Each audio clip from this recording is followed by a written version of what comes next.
Sarah, you just need to sign this. Taking out a second mortgage is the only option we have left. Diane, my mother-in-law, dropped a thick stack of documents on the dining table with a thud.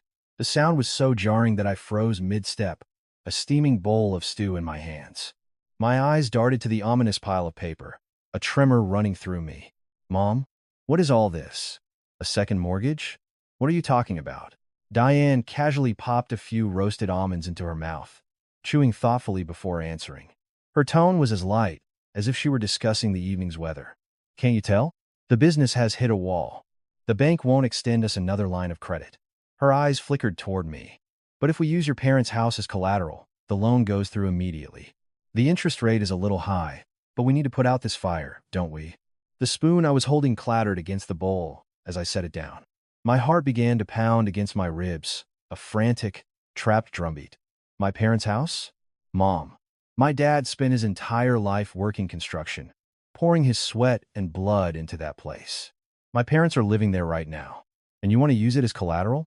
Diane set down her fork, her expression hardening. My perfectly reasonable reaction seemed to offend her. That's why you need to go and talk to them. What parent would turn their back on their child when she's in trouble? I'm sure your father and mother will understand. She leaned forward, her voice dropping to a conspiratorial whisper. Aren't you part of this family? Your husband's business is about to go under, and you're trembling over one little house. My husband, Kevin, who had been nervously watching from the sidelines, finally chimed in. Honey, just listen for a second. We just need to hang on a little longer. If we can get past this one hurdle, the company will be completely stable. I swear. Once we're in the clear, I'll pay your dad back, with interest. You trust me, don't you? A bitter, humorless laugh escaped my lips. I turned to Kevin, my eyes filled with a profound sense of disappointment. You said a little longer last year, and the year before that. How many times have I cashed out my 401k and canceled my life insurance policy because I believed you? And now? Now you want to go after the house my parents live in? Are you out of your mind? Kevin flinched under my glare, mumbling as he avoided my eyes. Well, the situation is what it is. It's not like I'm trying to party with the money. This is for our future. For us. Diane slammed her coffee mug on the table, the sharp cracks silencing the room. The atmosphere turned instantly frigid. Sarah, you're being incredibly selfish. When you're family, you're supposed to make sacrifices for each other. You've been my daughter-in-law for years, but you still act like an outsider. Do you want to see your husband end up on the street? It's not because I'm an outsider, Mom. It's because I am family that I have to be this cautious. Exactly how much is this loan for? Diane waved her hand dismissively, as if swatting away an annoying fly. You'll see all that when you go to the bank to sign the papers. You just need to write your name and sign. You don't need to worry about the complicated details. Just sign? You want me to provide my parents' home as collateral and act as a guarantor for a loan when I don't even know the terms? I can't do it. No, I won't do it. As I pushed the documents firmly back across the table, fire ignited in Diane's eyes. What do you mean? You won't? Are you defying your mother-in-law? What would someone like you, with no college degree, even understand from reading those documents? Just do as you're told. Why do you have to make everything so difficult?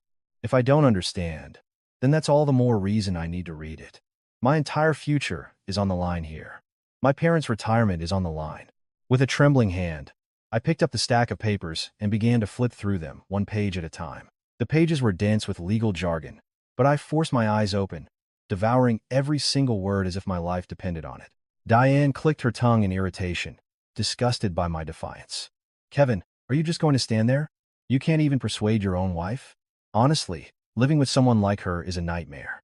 Kevin wrapped an arm around my shoulder, his voice turning smooth and persuasive. Honey, it's just a formality. We're just using the house for collateral temporarily. There's absolutely no chance it will be foreclosed on. I guarantee it. What can you guarantee? Is the bank your best friend? Don't you know they'll start foreclosure proceedings the second we miss a payment? Look here, I said, pointing a shaking finger at the page. The primary debtor is you, but why is my name listed as the co-signer and personal guarantor? And how can you even do this without my father's consent? He's the owner of the house. Kevin looked flustered, but Diane shouted over him. That's why you're supposed to go get his signature. If you ask him, you think he'll say no? There's no parent who can say no to their child. If you cry and beg, he'll give in. Mom, Are you telling me to go and blackmail my own parents? How can you say something so cruel? My voice trembled with a mixture of rage and disbelief. Diane, however, turned it back on me. Who said anything about blackmail? I said to reassure them. Why do you always have to twist my words? In business, you have to seize opportunities when they arise. If you sit around weighing every single pro and con, you'll be poor for the rest of your life. I'd rather be poor than cause my own parents to shed tears of blood, especially my parents. Absolutely not.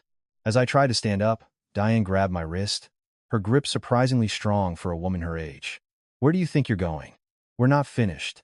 You're not leaving this house until you sign these papers. Let go of me. I'm going to call my dad right now. I need to know if he has any idea what's going on. I wrenched my arm free and pulled out my phone. The color drained from Diane and Kevin's faces. Diane lunged for my phone, her composure gone. No, don't call him yet. You need to persuade him first. If you call now, you'll just scare him. Of course, he'll be scared. His daughter and son-in-law are plotting to gamble away his house. I retreated to a corner of the living room and dialed my father, Frank. As the phone rang, Diane hurled a torrent of curses at my back. Hello? Sarah. What's up? It's late. Hearing my father's warm, kind voice on the other end, a lump formed in my throat. I bit my lip hard, steeling myself. Dad, it's me. I need to ask you something. Have Kevin or his mom mentioned anything to you about using our house as collateral? There was a moment of silence, followed by a heavy sigh. Kevin called me earlier today. It sounds like the business is in real trouble. Sarah, you must be going through a lot. I was stunned. Kevin had already gone behind my back. Dad, what did you tell him? Please don't tell me you agreed. Sarah, he said the amount was $250,000. That house is everything I have, but it's also the last inheritance I have to leave for you and your brother. But to hear your husband sound so desperate, it breaks my heart. I glared at Diane and Kevin. They were wringing their hands, watching me nervously. Dad, I want to trust him one more time. This is the last time. Sarah, you're too kind. That's why they take you for granted. Dad, he's the man I chose. I'll take responsibility. After a long silence, Frank finally answered. All right. It's your life, so you decide. But Sarah, read every single word of those documents. Make sure you know exactly what you're signing your name to. I will, Dad. The moment I hung up, Diane's face broke into a triumphant smile. See, I knew it. My daughter-in-law is the best. Your father graciously agreed. I didn't answer, instead picking up the documents again and reading them slowly, page by page. On the third page, my expression shifted. Mom, the full responsibility for repayment is under my name. So what? It's just a formality. It's not a formality. If the business fails, I have to pay back the entire amount. By myself. Diane waved her hand again. Then just make sure it doesn't fail. Why do you always focus on the negative? I clutched the papers, my hands shaking. But in the end, I signed. Diane snatched the documents, a satisfied smile spreading across her face. See? My daughter-in-law is so wise. You won't regret this. I said nothing. Later that night, I secretly made a copy of the entire loan agreement and hid it in my room. This is my last chance, I whispered to myself. The very next day after the loan secured by my parents' home was approved, I started going to the office. On the surface, I was there to help, but my true intentions were different. To protect my parents' life savings, I had to understand this company from the ground up. Mom, I'm going to handle the accounting and file the paperwork here. I'm part of this family. I can't just sit around doing nothing. At my suggestion, a sly smile crept onto Diane's face. She kicked a dusty pile of binders on the floor toward me. Well, isn't that sweet of you? To be honest, Kevin and I get headaches just looking at this tedious stuff. It's not like someone with your education can do much, but you can at least glue some receipts and keep the place clean. Her words were sweet, but they were laced with the poison of her contempt. I didn't reply, simply sitting down at the desk and beginning to sort through the chaos. Invoices, tax forms, bank statements. It was a complete disaster. It was a shell of a company that had no idea where its money was coming from or where it was going. I worked through the night, creating new Excel spreadsheets and meticulously logging every transaction by date. As I sat in the office, the phone rang off the hook. A nervous employee handed me a sticky note. Ma'am, this is Mark from Midstate Provisions. It's his third time calling. He's furious that the CEO won't take his calls. Without hesitation, I picked up the receiver. My voice was calm and firm. "Hello, Mark. This is Sarah, Kevin's wife. He's in a meeting right now, so I'm returning your call. I've just reviewed the last invoice, and I want to assure you that the outstanding balance will be paid in full by this Friday at 2 p.m. There will be no further delays." As soon as I hung up, Diane, who had been eavesdropping, scurried over. "What did he say? That Mark guy is usually so aggressive. Did he yell about the money?" "He said it's fine as long as we deposit $3,000 by Friday. The original amount was $2,000, but because you missed the deadline, a $1,000 late fee was added." Diane gasped and clutched her chest. "What? $1,000?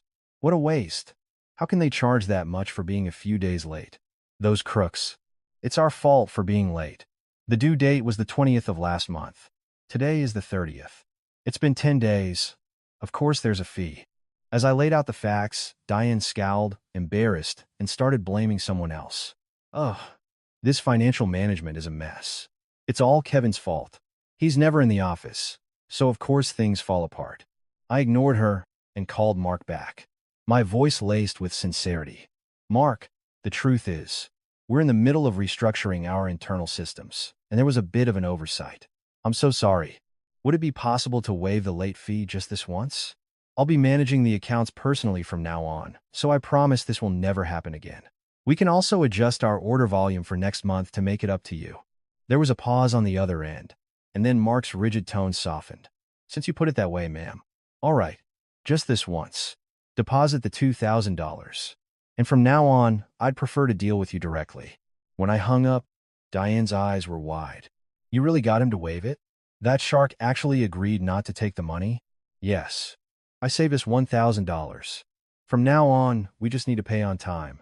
"Oh, well, good job. I guess he went easy on you because you're a woman. See, you can be useful sometimes." Without another word of thanks, Diane walked away. I watched her go, my gaze cold as I bit my lip. The next afternoon, Kevin returned from a meeting with a client, kicking the office door open with a triumphant swagger. "Mom, big news. Midstate Provisions agreed to increase their monthly order by 20%. Diane's face lit up as she grabbed his hands. "Oh, really? My son, you're amazing. How did you convince that stubborn old CEO?" "I just explained it to him logically," Kevin boasted. "I showed him how lowering the unit price in exchange for a higher volume is a win-win for both of us. Once I showed him the numbers on a calculator, he signed off immediately. Business is all about the numbers." As Kevin puffed out his chest, taking all the credit, I slowly looked up from my work. "Kevin, that proposal with the price adjustment and volume increase, wasn't that the one I drafted and left on your desk last week? You used that, didn't you?" Kevin faltered for a second, then brazenly recovered. "Oh, that? Well, I might have glanced at it. But it was my quick thinking in the meeting that sealed the deal. Paperwork and the real world are two different things, you know." Diane jumped in to belittle me further. "That's right, Sarah. You have to give our son credit for being so smart. You just stay here and do the little errands we ask of you. Business decisions are for people with a proper education, not for just anyone." Diane patted Kevin's shoulder, beaming with pride. I said nothing, turning my gaze back to the monitor. But my fingers trembled with silent rage. A week later, a call came into the office. I answered it naturally. "Hello. This is the CEO of Midstate Provisions. I'd like to coordinate next week's delivery schedule. Would it be possible to move it up to Tuesday morning?"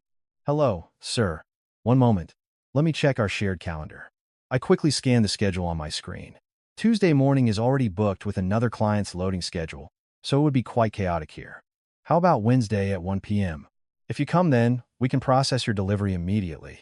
"Ah, you're always so efficient." "Excellent. Wednesday afternoon it is."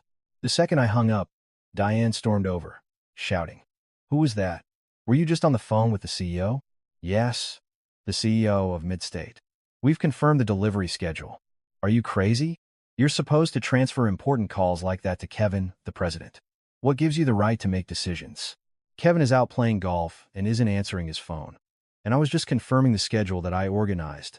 That doesn't mean you can act like you own the place. You're just an assistant here. If you overstep, what will people think of my Kevin? That he's some fool who's bossed around by his wife?" Despite her insulting words, I stared back at her, my expression unreadable. Act like I own the place? Don't you realize that without me, not a single phone call would be handled properly in this office? Kevin doesn't even know the names of half our client contacts. What did you just say? You insolent little. I see what this is. You're trying to overcompensate because you're ashamed of not having a degree. Know your place. Diane shrieked, jabbing her finger at me. My voice was ice cold. Fine. From now on, I'll just leave a memo. You can see for yourselves how that works out. From that day on, as if by prior arrangement, all the clients continued to call for me, not Kevin. The reason was always the same.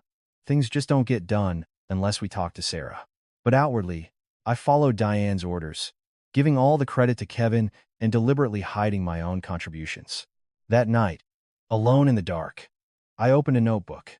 In it, I had meticulously recorded the company's entire network of clients, the personal preferences of each contact, and damning evidence of the creative accounting Kevin had been engaged in. You said I was just an assistant, Mom? Get ready. I'm about to show you what happens when that assistant is gone. A cold smile played on my lips as I closed the notebook. The 5 most important clients were already loyal to me, while Kevin and Diane sang songs of victory, completely unaware of the noose tightening around their necks. On a weekend evening, the living room was full of relatives. Kevin's uncle, aunt, and cousin had come over. As I carried trays of roasted chicken and appetizers from the kitchen, sweat beading on my brow, I overheard Kevin's uncle. Hey, Kevin, I hear the business is booming. Your mom's been bragging all over town that you're a big shot CEO now. Kevin scratched the back of his head, feigning modesty, but couldn't hide the smug grin spreading across his face. Oh, it's not a boom, Uncle Bob. We're just finding our footing. Got a little lucky, I guess. Diane, who was peeling an apple, glanced at me and then raised her voice. Lucky? It's all our son's talent. From landing new clients to handling the complex finances, Kevin did it all himself, working late into the night. Raising revenue by 20% in this economy is no small feat. My fingertips trembled as I placed the platter of chicken on the table. The contract that had raised their revenue was based on the proposal I had stayed up all night to create. Wow, that's impressive. But I thought Sarah was helping out at the office. Doesn't she contribute? His aunt asked. Diane snorted. Contribute? What can she contribute? She answers the phone and does some filing and cleaning. You need someone to run errands. But the core of the business, the thinking part, that's not for everyone. You need to be smart and have a good education, like my son. I couldn't take it anymore. I opened my mouth to speak. Mom, actually, the Midstate deal last month was my. Sarah, what are you doing? The guest soup is getting cold. Go back to the kitchen and slice some more pickles. Can't you see the bowl is empty? Diane cut me off sharply, her eyes shooting daggers at me. Silenced, I retreated to the kitchen. Behind me, I could hear her laughter, driving a stake through my heart. I'm not saying education is everything, but it's clear my son's business acumen comes from his Ivy League background. After dinner, as we were having coffee, Diane's campaign to glorify her son continued. So, Diane, how did you manage the initial startup capital? The uncle asked. Getting a bank loan these days is tough. Diane's eyes met mine for a split second. She looked flustered, but then answered with brazen confidence. Oh, Kevin has excellent credit. He just hustled and found a great deal. It's a bit of a trade secret, so I can't go into details. I nearly choked on my coffee. She was completely erasing the fact that my parents' home was on the line, packaging the entire thing as her son's achievement. I tried to change the subject to work. Kevin, we really need to change the invoicing structure I told you about last week. The accounts receivable management is too loose, and it's killing our cash flow. Accounts receivable? What's that? Isn't the little lady getting a bit too ambitious? The uncle joked. Diane's face instantly turned to stone. Sarah, what do you think you know? Trying to show off in front of our guests. That's for Kevin to handle. You just worry about things at home. Why are you always telling my son, the CEO, how to do his job? Kevin looked embarrassed. Honey, let's talk about this at the office later. We have family here. Don't spoil the mood. If we don't fix this now, we're going to have a major problem next month. You saw the books, Kevin. At my firm tone, Diane slammed her cup down. Have you no manners? When your mother-in-law tells you to stop, you stop. Who do you think you are? With your high school diploma, acting like you know everything. If you'd studied harder in school, you wouldn't be hearing this. Just do your job as an assistant. Uncle Bob chuckled. Well, She's a sharp one. But a woman's best role is to quietly support her husband from behind the scenes, right? I couldn't stay there a moment longer. I stood up and took my cup to the kitchen.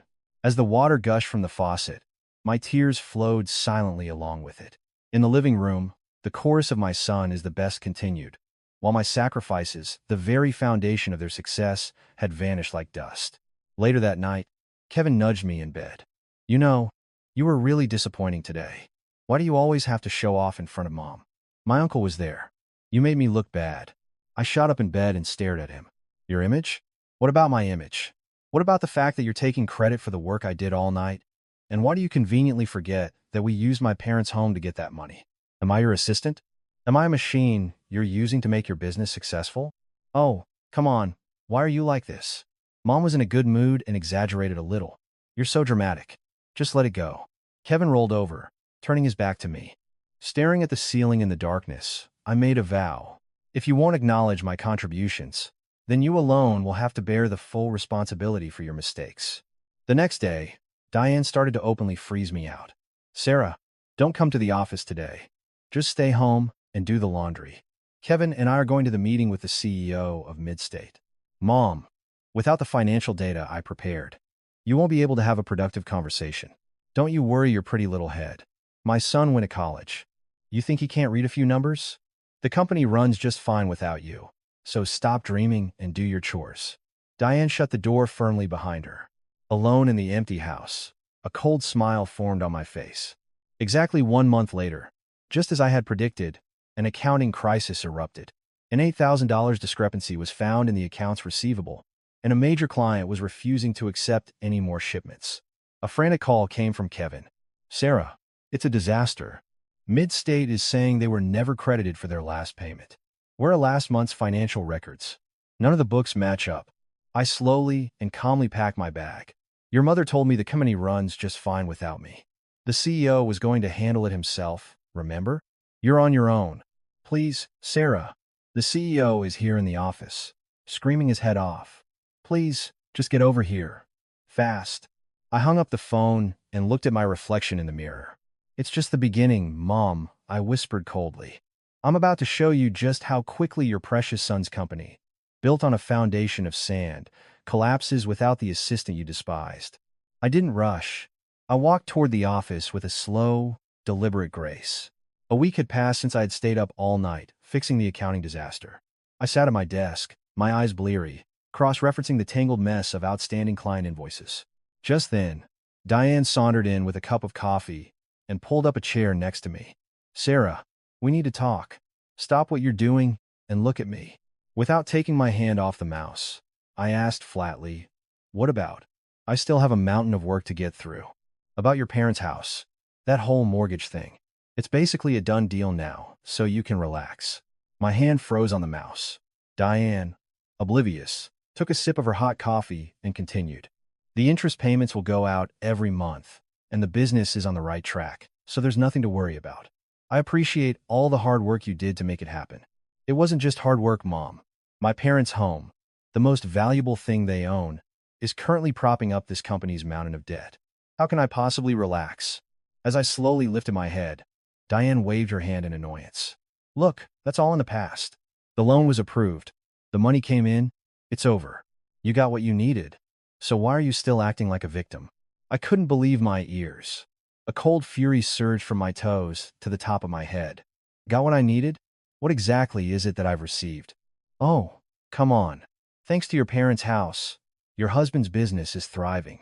When his business does well, you get to hold your head high. Your life improves. That's what you got. This was all for your benefit, so stop with the pity party. At her shameless audacity, I slammed my pen down on the desk. My gaze turned as cold as ice. Mom, I wake up at the crack of dawn every day to make you breakfast. I get here at 8 a.m. and work until 10 p.m. without so much as a bathroom break. In all that time, have you ever paid me a single dollar? A salary? Don't be ridiculous. We're family. You should be grateful you're getting to learn the business. Nobody forced you to work here. You volunteered. I volunteered? Who was it that screamed at me over the phone every time there was an accounting error? Who was it that panicked and begged me to clean up Kevin's messes? My voice echoed through the office.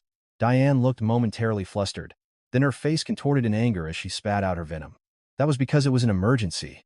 Most of the time. You were here acting like the boss, doing whatever you wanted. And let's be honest, with your lack of education, where else would you get this kind of treatment? A daughter-in-law with no degree getting to play CEO's wife in an office. Your life got a major upgrade the day you met my Kevin. You should be grateful. Diane stood up, a sneer on her face. Frankly, someone of your class would have never even made it through our front door.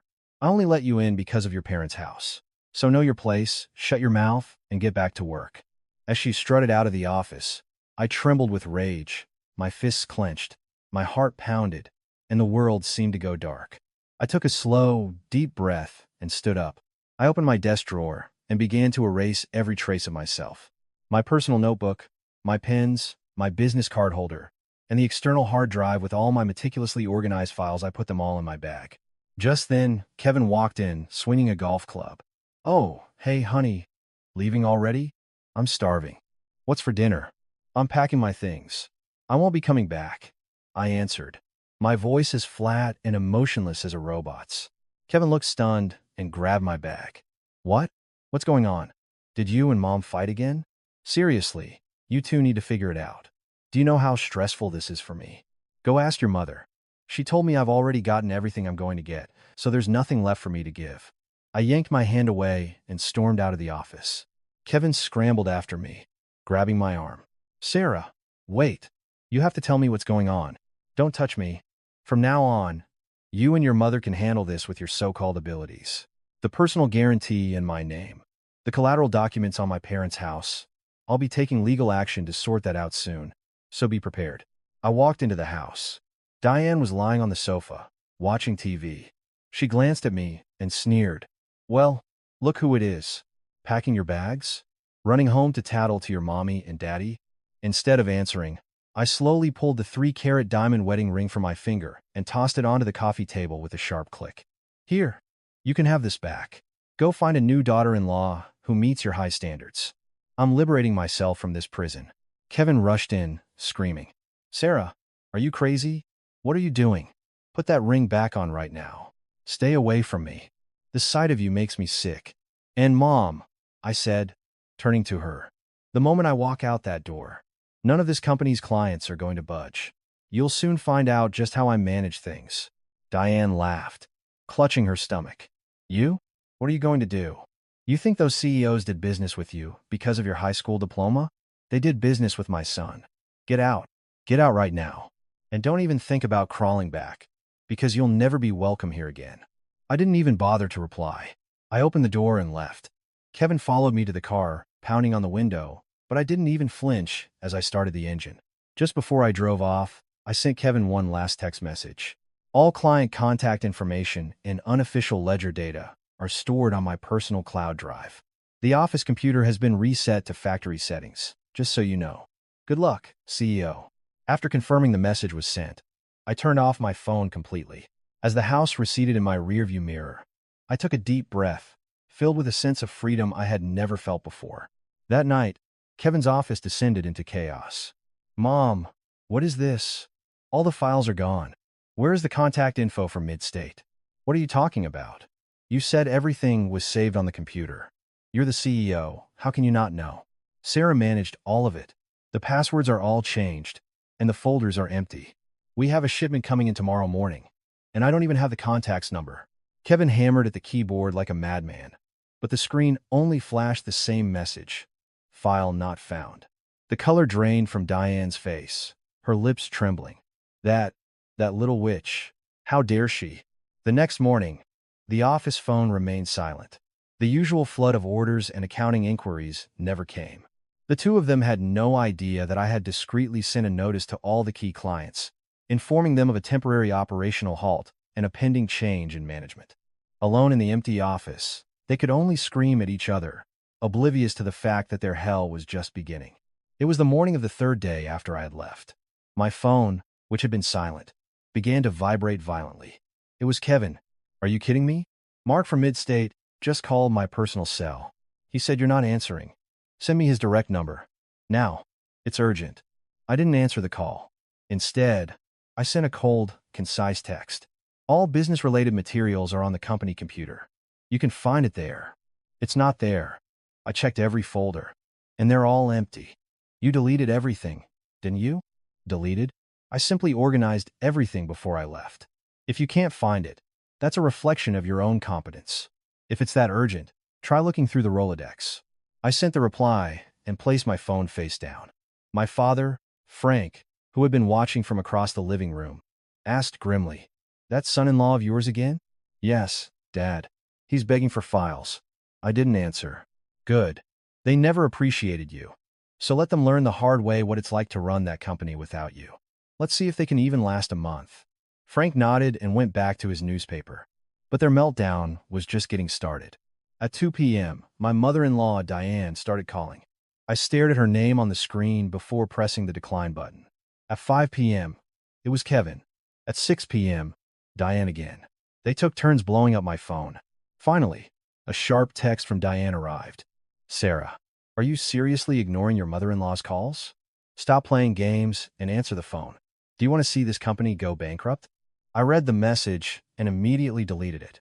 After 9 p.m., Kevin called 3 times in a row, a frantic succession of rings. I switched my phone to silent and went to bed. The next morning, my call log was a sight to behold. 27 missed calls. 12 from Diane, 15 from Kevin. I sipped my tea calmly as I reviewed the list. They're falling apart already, and it's only been a few days. At 10 a.m., a barrage of messages came from Diane. "Sarah, you have completely lost your mind. Get your things and get over here right now. Clients are showing up at the office, demanding to know why their payments haven't been processed." I leisurely typed a reply. "Which clients?" "Midstate and Halstead Inc. They said they'll only speak to you and won't even take our calls. Send me their direct numbers and the accounting password, right now." "And why would I do that? You're the one who told me that a high school graduate like me only does errands. Your brilliant, well-educated son can call the CEOs directly and sort it out himself, can't he? Are you trying to be smart with me? This is your husband's company, your livelihood." I put the phone down with a bitter smile. My livelihood. That wasn't something you say to the person who put her own family home on the line to save it. At 3 p.m., when Kevin called again, I finally answered. "Are you trying to kill me? Why won't you answer your phone?" "I was busy." "Why have you been calling so much?" "Don't play dumb. Midstate just threatened to cut us off completely if we don't fix the account by the end of the month. I've looked through every business card we have, and I can't find the purchasing manager's direct line." "You hid it, didn't you?" "Hid it. I organized them alphabetically in the second drawer of the filing cabinet. If you have eyes, you can find it yourself. How am I supposed to go through all of that? Just send me the number from your phone. Right now." Kevin's voice was shaking with terror. My response was calm and firm. "No, you're the CEO, aren't you? A CEO should be able to find the contact information for his own clients. I'm a former employee. I don't take orders from you anymore." The moment I hung up, Diane called. "Sarah, stop this. This is your husband's company. Get over here now. If the company goes under, your parents' house is gone. Have you forgotten? Don't worry about me, Mom. My father has already made his peace with it. And as you said, I've already gotten everything I'm going to get. Well, I've also gotten all the stress and disrespect I can take from you. So now I'm just returning the favor.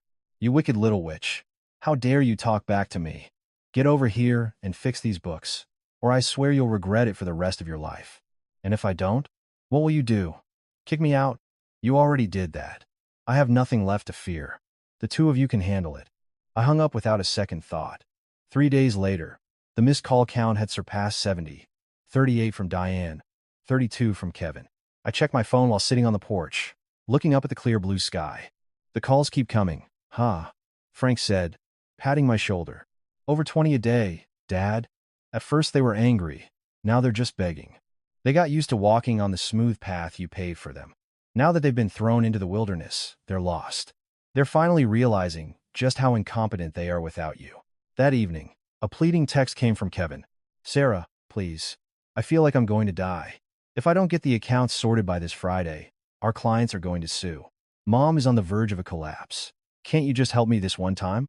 I thought for a moment, then replied, "I'll send you the spreadsheet template. You can fill in the blanks yourself. When I started, I knew nothing either. I stayed up all night learning while your mother berated me. Now, it's your turn. I can't do numbers like that. I don't even know how to use Excel. Please, you do it. I didn't reply again. Instead, I sent him a horrendously complex and convoluted spreadsheet file. 2 days later, a call from Diane came through. The arrogance was gone from her voice, replaced by a pathetic desperation. Sarah, I opened that file, but I don't understand any of it. Kevin has completely given up. He's just drinking all day. Couldn't you come over just once and show us how? And if I do, what will you give me in return? More insults about my education? More reminders that I've already gotten what I needed? I have no excuse for what I said, but this is your husband's company. If it fails, you lose out too, don't you? My husband's company? Or the sandcastle built on your greed? I've escaped that castle. Go ahead and use the brilliant skills of the son you were so proud of to overcome this. I hung up on her without mercy. The next day, Kevin showed up at my parents' house, reeking of alcohol and banging on the front door. I spoke to him through the crack in the door. Go home. If you're so afraid of the company failing, you should be looking at the ledgers, not drinking. This is your problem, not mine. A week later, Midstate Provisions, the company's main pillar, sent a formal notice of contract termination. The final text from Kevin was a portrait of despair. Sarah, Midstate is gone. It's really over. Mom is just lying in the living room, wailing. Is this what you wanted? Are you happy now that you've ruined us? I read the message slowly, then deleted it. I took out the original company ledgers and the records of their off-the-books dealings that I had hidden in my bag and smiled. Over. No. The real hell, where you pay for your sins, is just beginning. I didn't reply. Silence was the cruelest revenge I could give them. A month after I left, the company's skyrocketing growth chart had plummeted past the floor and into the basement. Following Midstate's lead, Halstead Incorporated and Arbor Goods sent termination notices in a domino effect. The office was no longer a workplace, but Kevin's personal bar. He started drinking from the moment he woke up, staring blankly at a bottle of whiskey. Diane stormed into the office, wrinkling her nose at the stench of stale alcohol. Kevin, are you in your right mind? It's the middle of the day, and you're drinking again? Put that bottle down. Now? Kevin looked at her with unfocused eyes and took another long swig. Mom, please, just leave me alone. My head is about to split open. Just stop nagging. Nagging? The company is about to disintegrate, and you can still stomach that poison? You useless coward. Are you even a CEO? As Diane slammed her fist on the desk, Kevin's pent-up rage finally exploded. He hurled the whiskey bottle at the floor. It shattered with a piercing crash, sending shards of glass skittering toward Diane's feet. So what if it fails? It's already over. Me, a CEO? Don't make me laugh. I don't know the first thing about how this company runs. I don't know where the ledgers are. I don't know the client's phone numbers. Diane took a step back, trembling at her son's unrecognizable fury. You've lost it. You've really lost it. And whose fault do you think this is? Whose fault? It's your fault, Mom. Do you really not know why Sarah left? You belittled her every single day, treated her like a servant, and threw her lack of a college degree in her face at every opportunity. Diane beat her chest, feigning injustice. When did I ever belittle her? I gave her a home. I fed her. I clothed her. She was being disrespectful.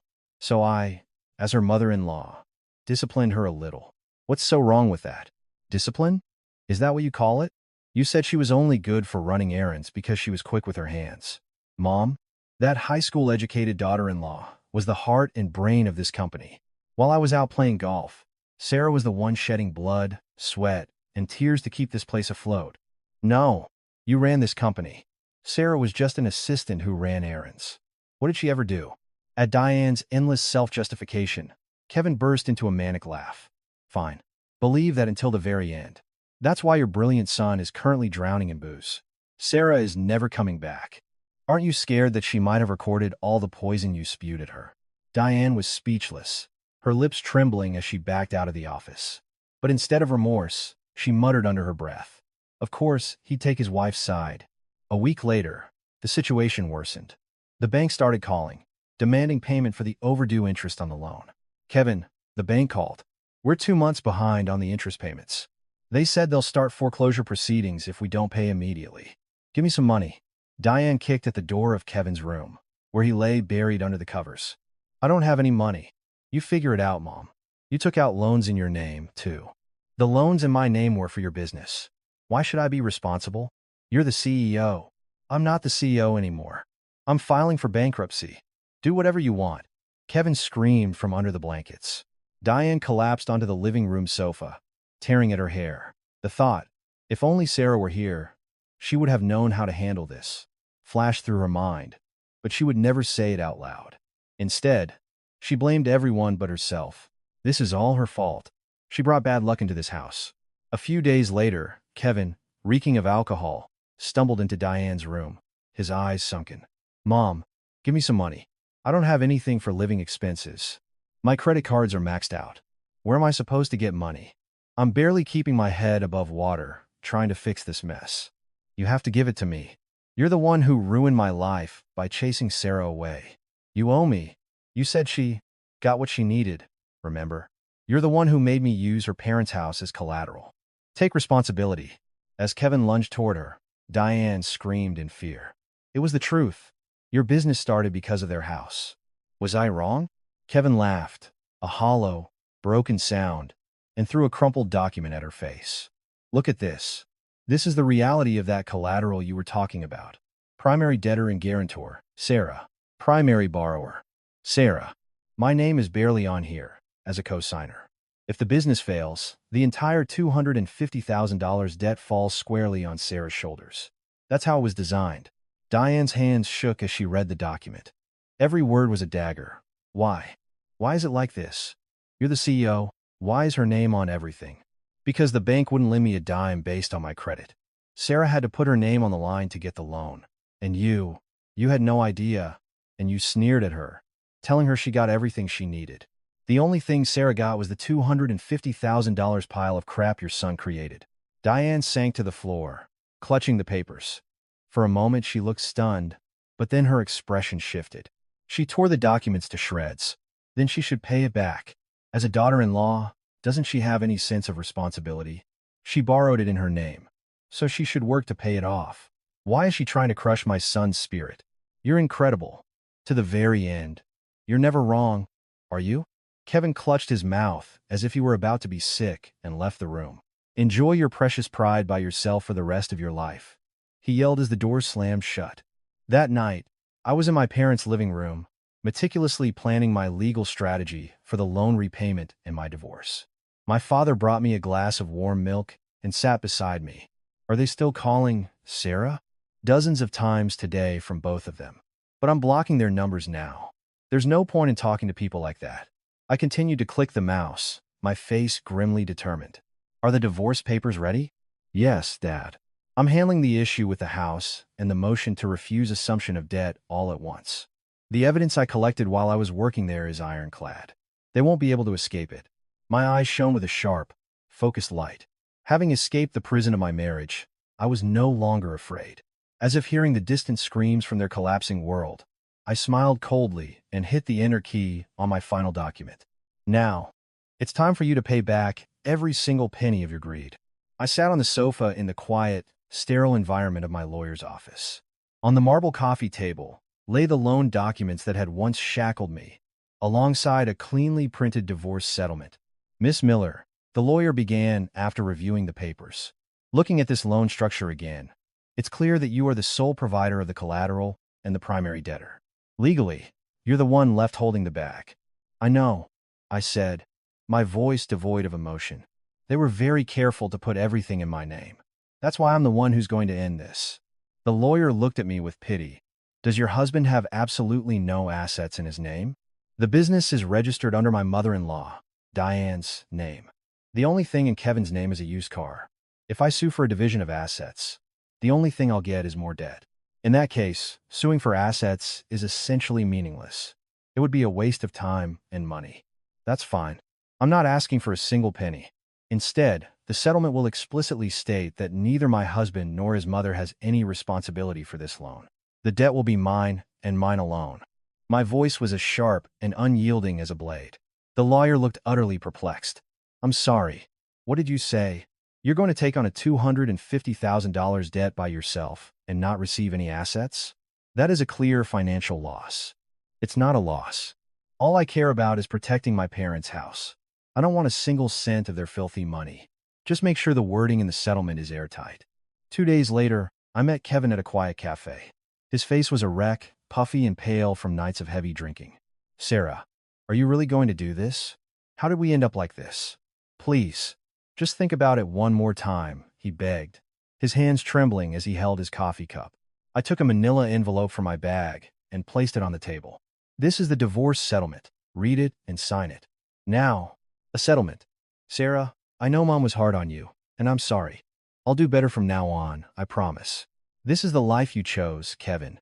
This is the price for hiding behind your mother's skirt your whole life. If you don't sign, I'm filing for a contested divorce immediately.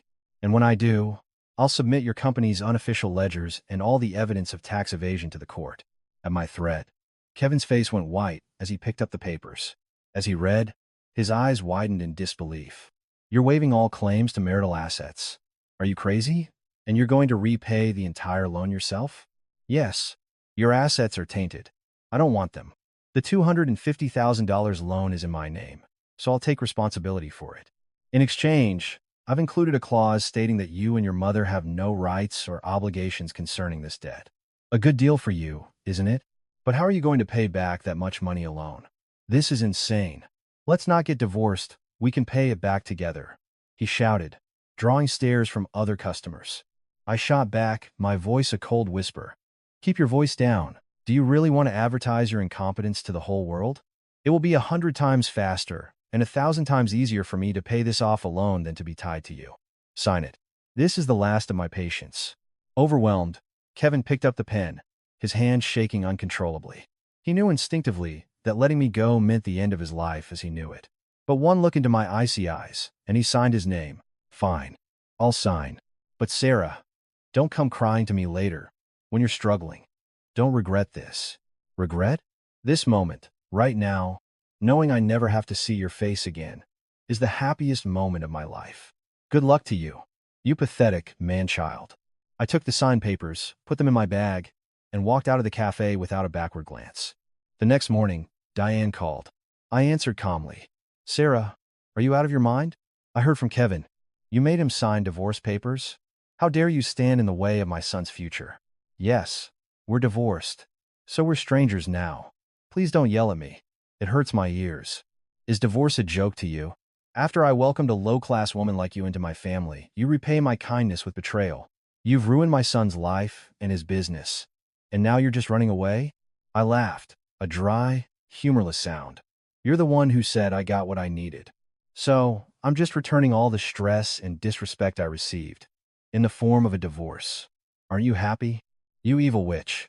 You get back here and fix this mess. All our clients are gone. No, thank you. I'm not your daughter-in-law or your employee anymore. Oh, and about that loan you were so worried about? I took it with me. You and Kevin have no more debt obligations, so you can sleep soundly. What? You're really paying it all back? For a moment, her voice shifted, a vile mix of shock and relief. Well, of course you should. You borrowed it in your name, after all. But her relief was short-lived. My next words made her choke. However, Mom, when I assumed the loan, I made one condition with the bank. I had them terminate all preferential interest rates and guarantee conditions linked to your business. You should be hearing from them this afternoon. What? What does that mean? It means they're calling in your entire business loan. Immediately. The apartment in your name, the one used as collateral? It's about to enter foreclosure. Without me in the picture, the bank has no reason to trust your creditworthiness. Diane gasped for air, making broken, gagging sounds. I listened for a moment, savoring it, before delivering the final blow. You said I got what I needed, right? Well, now it's the bank's turn to get what they need your apartment. Congratulations. I hung up and removed the battery from my phone. A week later, the divorce was legally finalized. I stood in my parents' backyard, looking at the official document, and cried, not from sadness, but from the overwhelming relief of perfect, absolute freedom. You went through so much, Sarah. Now, you can finally live your own life, Frank said, hugging me. I smiled brightly. Yes, Dad. This is just the beginning. For every tear they made me cry, I'm going to become even more successful. I'll show them. Meanwhile, their house had become a living hell. A foreclosure notice was slapped on the front door. Kevin was a shell of a man, doing nothing but breaking whiskey bottles in the living room. Diane would scream my name, Sarah. Sarah. But the bus had long since left the station. That night, I opened my laptop and sent an email to the CEOs of the key companies I had managed. Hello, this is Sarah Miller. I will be in touch soon regarding a new logistics and distribution venture. I hope I can count on your continued trust. My eyes shone brighter than ever before. Upon the ruins of their fallen kingdom, my own empire was about to be built. Forgiveness? Reconciliation? Those words were not in my vocabulary. There was only total victory. 3 months after the hellish divorce was finalized, I rented a small office in an old commercial building just outside the city center. It was barely bigger than a studio apartment and had a faint smell of mildew, but to me, it was the most beautiful place on earth. 2 desks, a second-hand computer, and most importantly, a document with my name on it. Starlight Logistics, LLC. Sole proprietor, Sarah Miller. I gently traced my name on the crisp certificate. A warmth spread through my chest, and my eyes welled up. This was the moment I stepped out into the world not as someone's wife or daughter-in-law, but simply as Sarah Miller. My dad, who was helping me move, wiped sweat from his brow. Sarah, where do you want this desk? By the window, where the sun comes in? Yes, Dad, right by the window. I feel like I could get so much energy working there. Frank smiled and moved the desk. He took my hand, his expression serious. Sarah, are you sure about this business plan? Even with your skills, starting from scratch all by yourself is a huge undertaking. Don't worry, Dad. For the past year and a half, I went through hellish training at that house. I know everything from the ground up: accounting, client relations, the works. I'm starting small, focusing on a few key clients whose trust I've already earned. My eyes shone with confidence as I opened my laptop. Frank realized that the timid, downtrodden woman he had known was gone forever. A week later, I took a deep breath and called Mark at Midstate Provisions. Mark. Hello. This is Sarah Miller from Starlight Logistics. I was wondering if you had a moment to speak this afternoon. Miss Miller. I heard the news. I was wondering how you were doing. I'm glad you called. Please, call me Sarah. I'm not with him anymore. I got divorced and started my own small firm. Mark, if you don't mind, I have a new proposal I'd like you to hear. Stealing my nerves, I calmly laid out my business proposal. I offered to cut the distribution brokerage fee by 20% in exchange for a partnership built on absolute accuracy in accounting and maximum efficiency in logistics. Mark thought for a moment, then answered decisively. You've got a deal. To be honest, we've had nothing but headaches with accounting since we stopped working with your old company. I know better than anyone what you're capable of, Sarah. I trust you. As soon as I hung up, I slammed my fist on the desk and let out a whoop of joy. Landing my first client wasn't just a contract. It was proof that my skills were valued. I immediately started drafting the agreement. At the top of the page, the printed title, CEO Sarah Miller, glittered more brightly than any diamond. News travels fast in the distribution industry. Within a month, Halstead Incorporated and Arbor Goods had both reached out to me. When a vice president from Halstead, Mr. Peterson, visited my tiny office, he couldn't hide his surprise. Miss Miller, your office is cozy. I have to say, leaving that family was the best decision you could have made. Please, have some coffee, Mr. Peterson. After the divorce, I realized just how big the world is. Have you heard anything from them? Mr. Peterson shook his head with a grimace. Don't get me started. We cut ties with them long ago. That so-called CEO, Kevin, couldn't read a balance sheet to save his life. Their invoices were always wrong, and half the time he was drunk and unreachable. Who would want to work with someone like that? I heard his mother also tried to meddle and ended up getting yelled at by a few of the other CEOs. I smiled faintly, as if to say, I knew it. They were finally, painfully, learning just how massive the hole I had left behind was. I signed a new contract with Mr. Peterson on the spot. It was a victory earned through sheer competence. 3 months later, my client list had grown to 7 companies, and my profits were soaring. My father stopped by the office, and his jaw dropped when he saw my books. My goodness, Sarah, this is better than some major corporations. To pull in this kind of revenue right from the start. I'm so proud of you, Dad. By the end of this year, I think I can start paying back the loan on our house. With the new clients, cash flow is great. If things go according to plan, I'll have it all cleared within 3 years. Watching his daughter, so confidently explaining her plans while tapping on a calculator. Frank's eyes grew misty. Who cares about a college degree? My daughter, who is forging her own path with such brilliance, is the most amazing person in the world. You're paying them back for all their cruelty with your success. Dad, hearing you say that, it brings tears to my eyes. I'm finally, truly happy. I hugged him tightly, feeling the last of the knots in my heart finally unravel. Then one day, an unknown number called the office. I had a gut feeling who it was, but I didn't avoid it. I answered. Hello? Sarah. It's me. It was Diane. Her voice, once so imperious, was now weak and trembling. My own voice was cold and flat. What is it?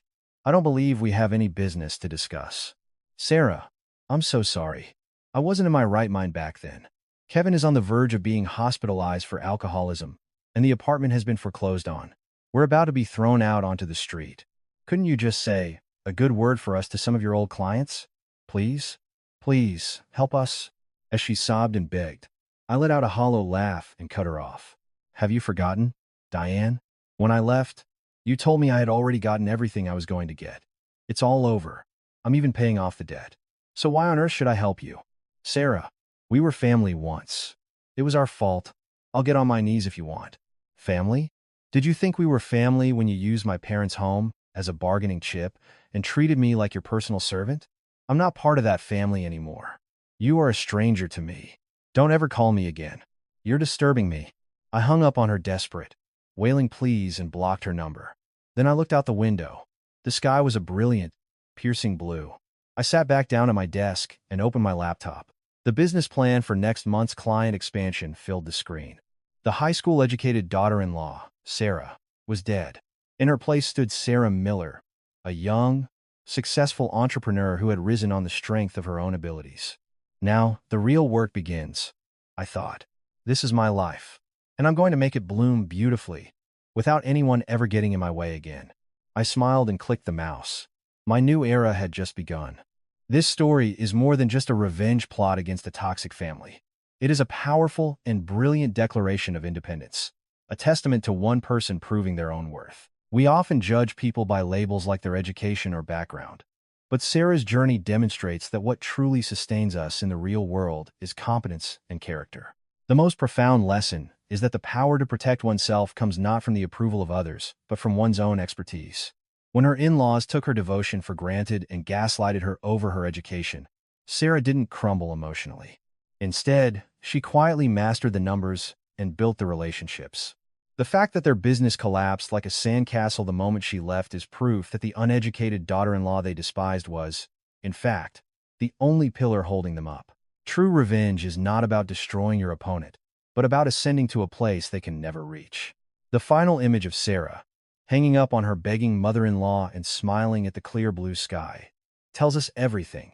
The most complete victory is not to dwell on past grievances, but to build a brilliant present in your own name.